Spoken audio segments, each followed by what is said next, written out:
Nissan Motorsport. That's a badge that to some people means an awful lot. Especially if you're a bit of a fan of 1990s Japanese machinery like I am, that harkens back to some serious performance cars. So, what's it doing stuck on the front of this?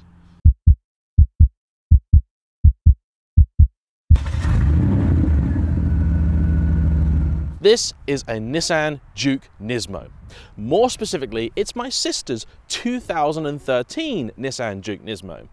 And when she bought it, I was very keen to get it on the channel for a couple of reasons. First off, I think it's a very unusual car to have put that badge on, and I wanted to see whether it really deserved it. Secondly, it's a very odd car for her to have bought. You see, her car history to date has been pretty much a series of minis, which I never really saw the point of changing because as far as I'm concerned, they've all been the same. A BMW 1 Series that lasted for a couple of months, and an Abarth 500. And my opinions on those are all well known. So when she arrived with this, actually I thought, this is kind of cool, and this is really quite different. It's the sort of car that challenges my own preconceptions because ordinarily I would say that I do not like the styling of this kind of car. It is a small car that has been styled to look big. In fact, I actually had an argument with someone about that this morning because I was getting it cleaned, I didn't have the time to clean it myself, so I paid someone to do it, and they have two prices depending on whether you have a small or a large car. As you can tell, it's the weekend, we've got people out enjoying themselves. I need to use as much daylight as we've got, and in winter, that's not a lot to get this done, so paid someone to clean it, and they said, okay, here's the price. I said, whoa, whoa, whoa, whoa, that's the large car price. I said, yeah, it is a large car. No, it isn't. It's tiny. Look at it. It looks big because it's been styled that way. But much like the new Toyota CHR, if you park it next to a normal sized hatchback, it's actually not that much bigger. It's just a little bit taller. I know a lot of people really don't like the Juke as a whole, and a large part of that is down to the styling, but honestly, I actually really do kind of like it, especially in this guise with the black paintwork and these little red accents. Really kind of lifts it, and it's a nice thing to look at. Any hot hatchback, of course, needs a great engine up front. And for those of you that are hoping, because it wears this Nismo badge, that this is essentially a production version of the crazy Juke R, which was the Nissan GTR engine swapped Juke that Nissan did a few of, I'm afraid I'm going to have to disappoint you. In fact, under the bonnet, you are going to find a very mundane 1.6 litre 4-cylinder turbo, putting out just shy of 200 horsepower. They later did a Nismo RS with about 215 horsepower, but it's the same engine with the wick just turned up a little bit. So, not really a super start. The little Nismo is quick to win back some points on the interior though. Although it is largely black plastic, some effort has clearly been made to make this feel like a slightly sportier model. You have this piano black trim in a few places. You've got two screens here which are slightly odd and confusing, and they do date the car somewhat. The Juke has now been discontinued in a few markets, and it's not long for the world in the UK either. So the top screen is all of your audio and entertainment settings, and the bottom relates to the car, climate control, and all that sort of stuff. You have a 6-speed manual gearbox. You have a steering wheel which is part Alcantara, and also this wheel is demonstrating one of the reasons I hate that material, because after about 5 years and 67,000 miles, the Alcantara has worn completely and it just feels a bit But the Juke scores a major victory in a most unexpected place. The seats. These are amazing. Some of the best seats I've ever sat in not just any car at this price point, but any car. They don't look that remarkable. They look all right, but they've got a bit of fabric, bit of Alcantara kind of covering, and some Nismo badging stitched into them. But to sit in them, they hug me perfectly, and for someone on my frame, that's not the easiest thing to find, and it's a most surprising thing to find from a Japanese manufacturer. And even the base bolsters give me some real support, so that's a brilliant thing to have in a car that you're going to hope you can throw around the corners.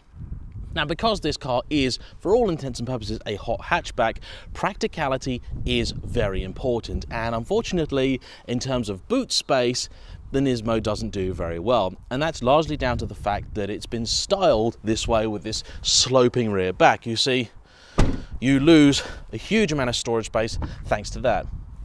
But it does look cool, doesn't it? I really like the rear lights, and you've got this continuing theme of red accents just down here, and I love the spoiler up top. So it's a mixed bag so far for the little Nissan that could. The real test, of course, is going to be out on the lovely country roads. Now, first things first, I've not actually driven the cooking Juke to be able to make any sort of meaningful comparison with that car. I've no real idea of how different this one's going to be. I know that they've made a number of changes, not just in terms of the drivetrain, but obviously the styling as well. I believe the brakes are upgraded, the suspension's going to be different too. If you want a definitive list of what's changed, consult your local Nissan dealer or one of the reviews from when these cars came out a few years ago. Now, what I can also tell you is that this is a really old school turbocharged engine. It's got lots and lots of lag, doesn't get on the go till about 2.7 to 3,000 RPM. But when it does, it pulls all the way to its 6,500 RPM red line. Does it pull that strongly? No, it doesn't, but you know, it is only producing 197 horsepower, 184 pound-foot of torque. Those are not massive numbers by anyone's standards, certainly not modern turbo hot hatch standards, and I suspect that you could lean on this engine a little bit and get some better numbers out of it, because it does feel a little bit like it's being somewhat pegged back. The other thing that I notice immediately is the view out. Now, this is a very unusual car for modern cars because you can see the bonnet, I can also see the corners, and it feels like actually a relatively short car from in here. Probably helped by the fact that you can see those bulbous lights so easily. I think the only other car where that's quite as easy to do is probably something like the Merc G-Class. Bet you didn't think I'd be comparing a Juke with that.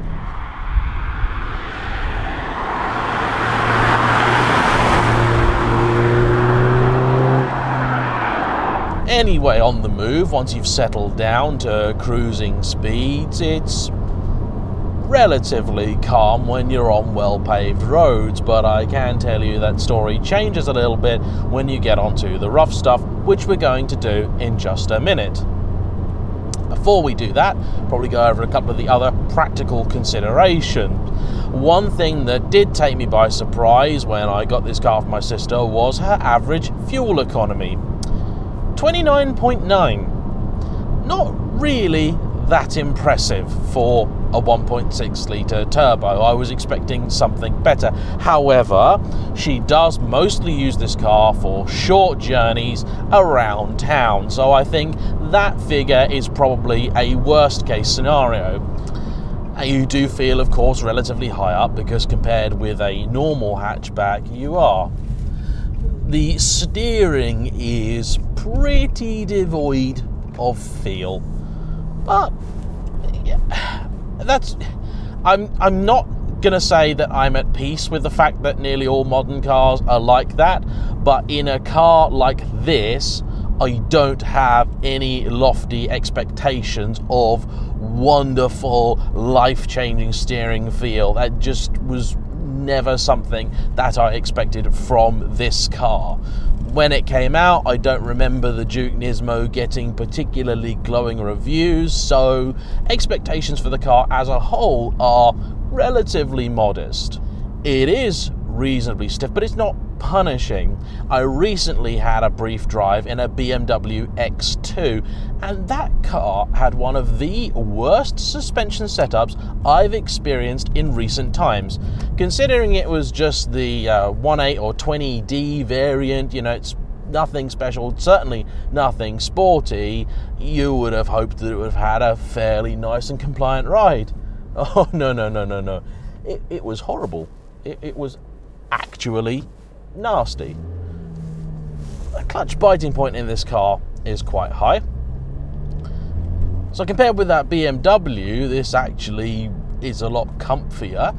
You know, you can feel what the suspension is doing, but you don't get that sensation of it, say, hitting the bump stops. You know, you don't get that hard edge to the bumps when you go over them. I haven't hit any major bumps with the car yet, so maybe my opinion on that will change, but so far it's certainly on the firm side. But that's not too much of a worry. Now, the last car that I actually drove for a review was the VW Up GTI. And with that car, it's a very narrow car, which still is relatively high. I mean, to be fair, I felt like I was nearly as high in the Up as I do in this, although that, of course, is psychological. You are not anywhere near as high in the Up. But this car, in comparison to the Up, has a much wider track, so it's going to give you a lot more confidence straight away to lean on it. Now, I believe in other markets a 4x4 version of this car may have been available, but in the UK, this is strictly front-wheel drive. Now, bombing down this kind of road, I know this is a very badly paved road, but it's also a lot of fun. The car does really well. Throttle response when the turbo is on boost is pretty good. I understeered a tiny bit there, but that's mostly because the road surface is so greasy rather than a lack of grip on the car's part. I can heel and tow this. That's a pleasant surprise. And it's really easy to place on the road thanks to those two big lights there. So I'm actually having a little bit of fun, despite the fact that it is pretty treacherous out there, it must be said. The weather report was a nice big clear sun for today, but so far he's yet to make a cameo of any significance.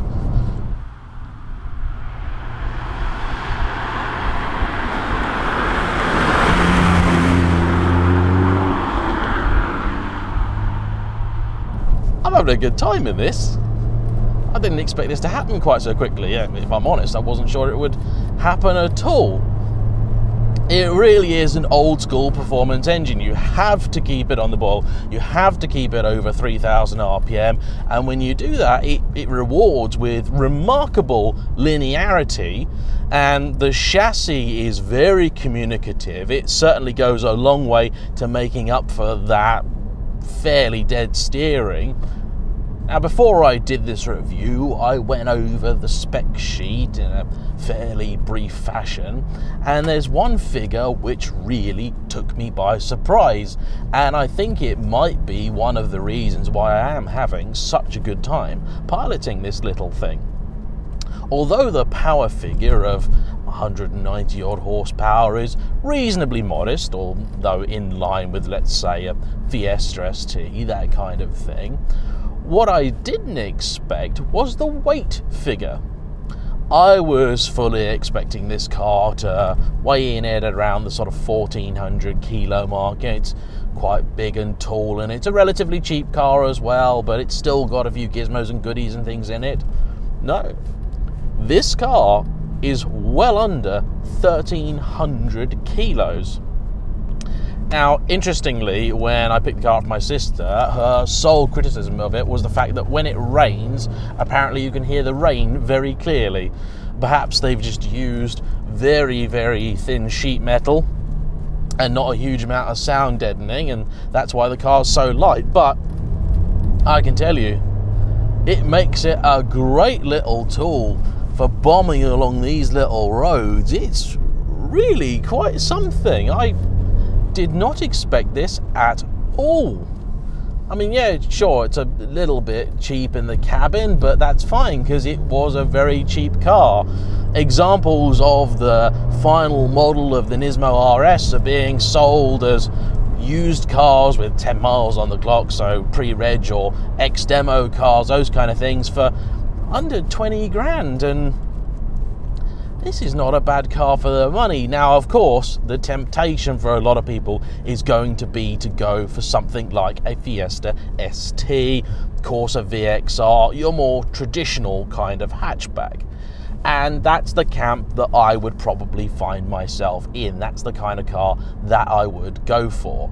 But the Nismo Juke has got an awful lot of its own charm. I mean, this gear shift, for example, it's actually really, really quite nice.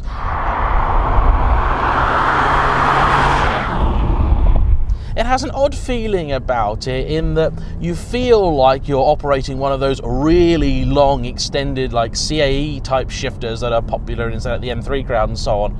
I mean, perhaps that's because the gearbox is maybe actually really far away. I don't know, maybe it's just psychological, but that's what it feels like. But it's actually really pleasant to row your gears in here. As mentioned, you can heel and tow well, and it adds a most unexpected level of mechanical interaction between you and the car.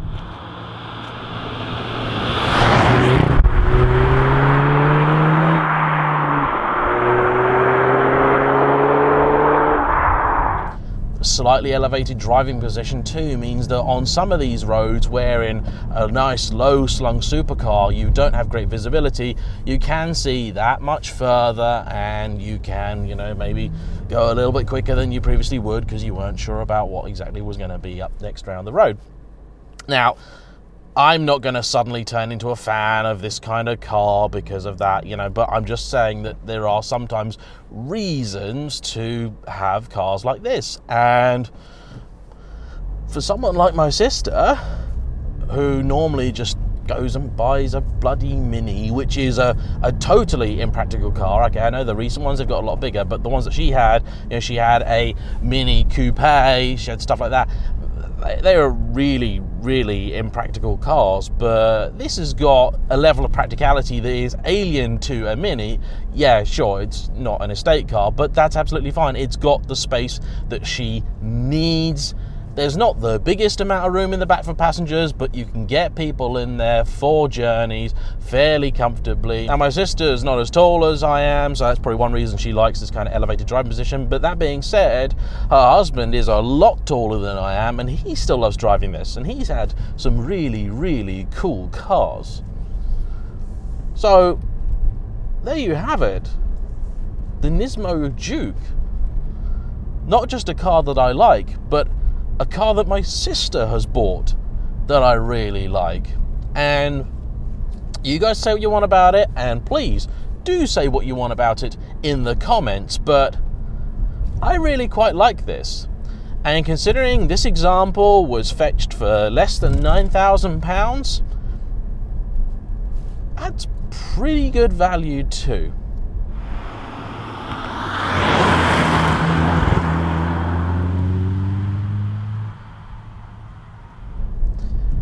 Thanks for watching, everybody. I hope you've enjoyed this video. Don't forget to comment, hit the like button, and subscribe if you haven't already. It makes a big difference to me and the channel. And I'll see you for the next one. Bye-bye. Nissan Motorsport. It's a properly important... I'm afraid I'm going to have to disappoint. You see, under here... But the real test of any hatchback, of course,